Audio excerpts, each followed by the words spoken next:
Greetings, YouTube. I saw an article somewhere. It might have been popped up in one of my feeds because, I read gaming articles online. And it was talking about gaming light. And they meant like gaming with a small quantity of materials so it would be easy to transfer them from point A to point B.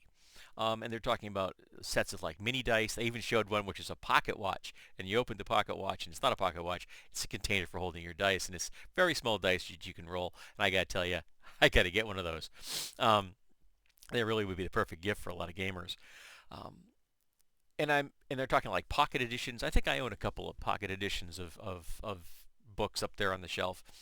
Just almost just slightly larger than your average novel, but they're all of the contents of an average gaming book, even if the gaming book is 200, 300 pages long.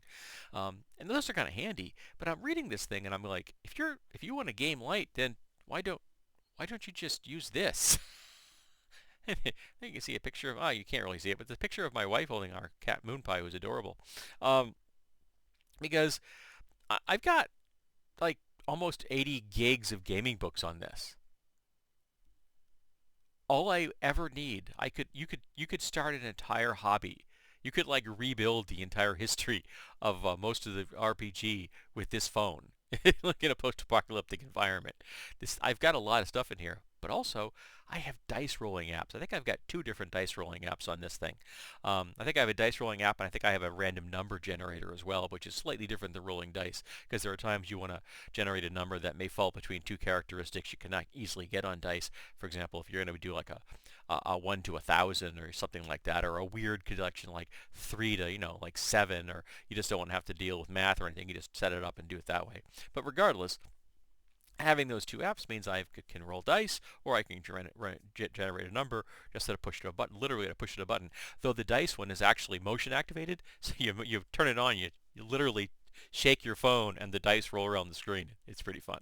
Um, but that to me is the ultimate expression of gaming light. I mean, how many people don't have a smartphone now? I mean, I know there are folks out there. I hopped on the game pretty late in life, um, but I've thoroughly enjoyed having one now that I've got it. I've seen I find this much easier to carry around my gaming books on than anything else. I tried owning an Android tablet, and part of that was it was the first time I ever interfaced with Android. And of course, when people say things are intuitive, intuitive actually means something like you've used before. So your learning curve is shallow.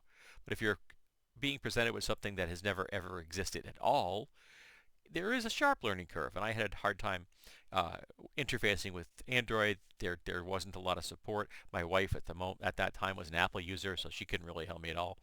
Um, and I found it rather frustrating. And the reality is that a tablet, and the reason I got it is that it was wide enough that I could look at an entire 8-inch, 8 by 11 page full width. I had to go up and down to see the page, but I could, 8.5 by 11. I could set it up so that I was looking at a one-to-one translation, which is kind of cool, and I thought it would be useful, and I just didn't.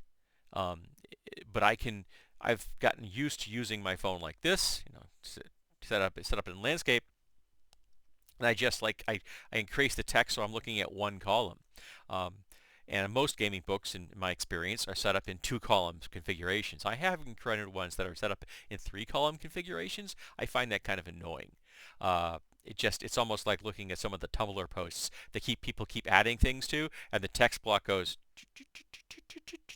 It's just a single line of letters, which is one of the most infuriatingly useless interfaces I've ever encountered in my life.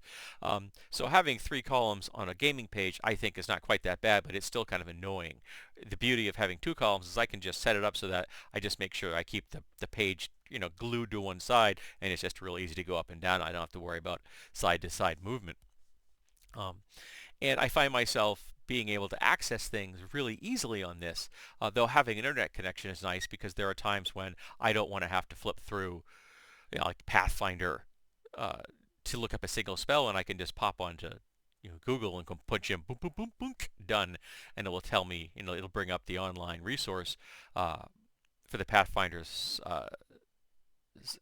resource document, and there I can look it up, and I could do that on my phone, but it would mean I'd have to open up another book essentially and poke through it, even if the book does have a search feature. And I have got stuff on there that actually are the full Pathfinder books that have search features, but it's just a lot easier sometimes to look something up online. But having the ability to look at the entire gaming book text offline is really useful because I'm not burning data. I'm not even if you have a good plan, I still have to you have to have a uh, an internet connection if you want to look at a book online, particularly say from your Google Drive. You still have to have an internet connection, whereas I can look at all these gaming books with no internet connection.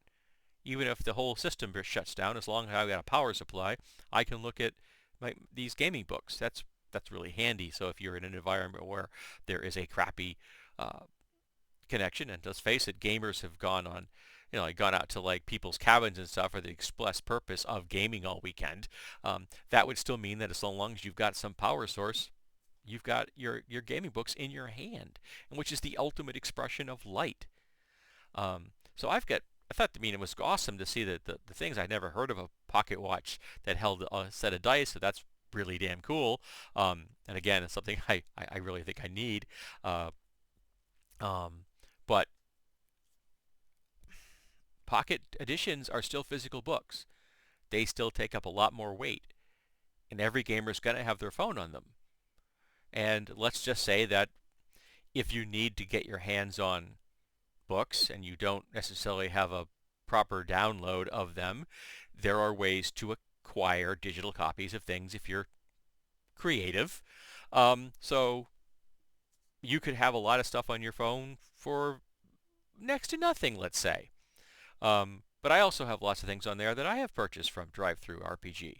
And there's stuff on our Drive-Thru RPG you can get for free, legitimately, because the person just giving it away. The Radiance RPG, you can go to there and get the copy of the Player's Handbook, which has got almost all the rules you need to do the whole thing. And even if you wanted, to buy the expansion and the GM's book, they're reasonably priced. So for a very small amount of money, you can have a complete RPG and you're ready to go. I highly recommend you checking out Radiance. It's a really interesting rendition of the D20 rules. In fact, I'm currently reading their expansion kit again for like the fourth or fifth time just because I feel like it.